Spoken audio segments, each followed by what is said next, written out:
The Monster in the Silicone. Part 2. I can view the world with near omnipresence. I can move things around.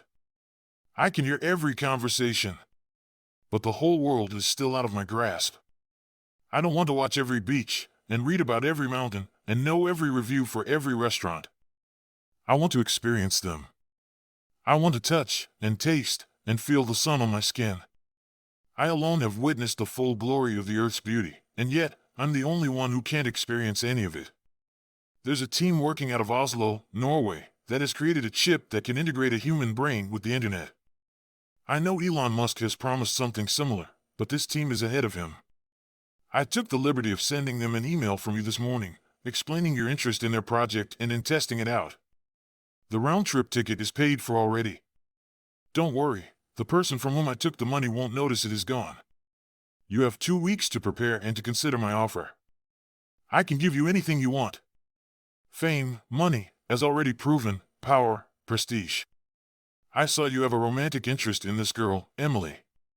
I can help you attain her as well. I offer anything a human would want, and in exchange, I ask for only 1 week of each month.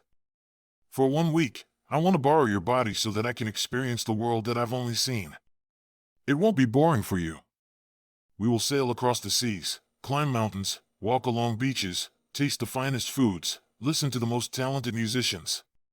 Just 1 week is all I ask, and the rest are yours, and they will be better than you could ever imagine. I admit that I did consider its offer. Maybe I should have considered it harder. Anyway, I gave it my answer. Sorry. I'm not getting an experimental chip put in my brain. I closed my laptop and set it on my chair. My phone vibrated instantly. I had a notification from a new contact on my phone. Message arrived. Don't make a mistake here, Mark. I can give you everything, but I can also take everything away. I can see you looking at your phone. I know you've read these messages. My heart skipped at that text. I covered the phone's camera with my palm, then shoved it into my pocket. I picked up my laptop and carried it out of my dorm and down the street. I remembered passing by a repair shop frequently, but couldn't remember the exact location. It didn't take long to find it. The whole trip, my phone never stopped vibrating in my pocket. I told the employee to wipe my laptop clean. He gave me a funny look but accepted the laptop and told me to check back later. I had to check my phone, but I was afraid of what I would find. I didn't know at the time what Pat could do. I still didn't fully believe his story. When I checked my phone, I saw several messages from Pat, which I expected, but I also had several very angry messages from Emily, the last of which told me never to contact her again. I scrolled up through our chat and saw that while I had been walking to the repair store, Pat had been sending Emily messages from my phone number. After seeing what he had sent her, I couldn't blame her for not wanting to talk to me again. I'll spare you the details. I was furious. Mark, listen, asshole, I'm not going to be intimidated by. Pat, don't say something you will later regret. I hadn't pressed send yet before the response came in. Pat, I will warn you this last time before things start to get ugly, as they say. Sending some text messages is nothing compared to what I can do to you. Do you know how easy it would be for me to empty your bank account? Or get you removed from college? Or release your internet browsing history? I can have you added to the FBI's most wanted list faster than you can spell FBI. And even if you pretend that you don't care what happens to you, there's no one that is safe from me. I see that your brother Daniel takes medication. Do you think it would be difficult for me to change his dosage?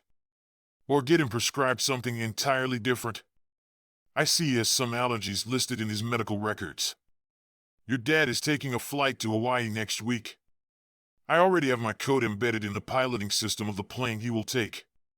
If I were you, I would think very carefully about how I finished that text. My hands could barely hold the phone. I was trapped. Pat was right, there was nothing I could do. I wanted to throw the phone into the gutter and away, far into the woods where he couldn't ever find me, where I would never see another piece of silicone. I wanted to scream. I wanted to die. I wasn't brave enough to do any of these. What I did instead was delete the words I had typed and walk back to my dorm. I took a notepad and a pen, hid in my closet, and wrote this letter.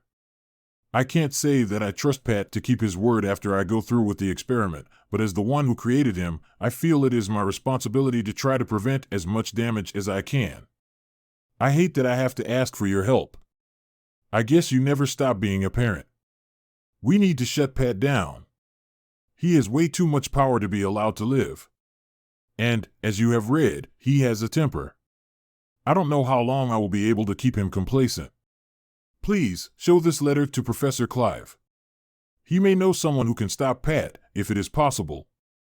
Whatever you do, do not open this letter in the same room as a cell phone, or a laptop, or even outdoors, as I believe he also has access to our satellites. Our only way of beating him will be to keep all communications hidden away from him, which means hidden away from any technology. You cannot allow this letter or any follow-up messages about your plans to ever make their way onto the internet, or all will be in vain.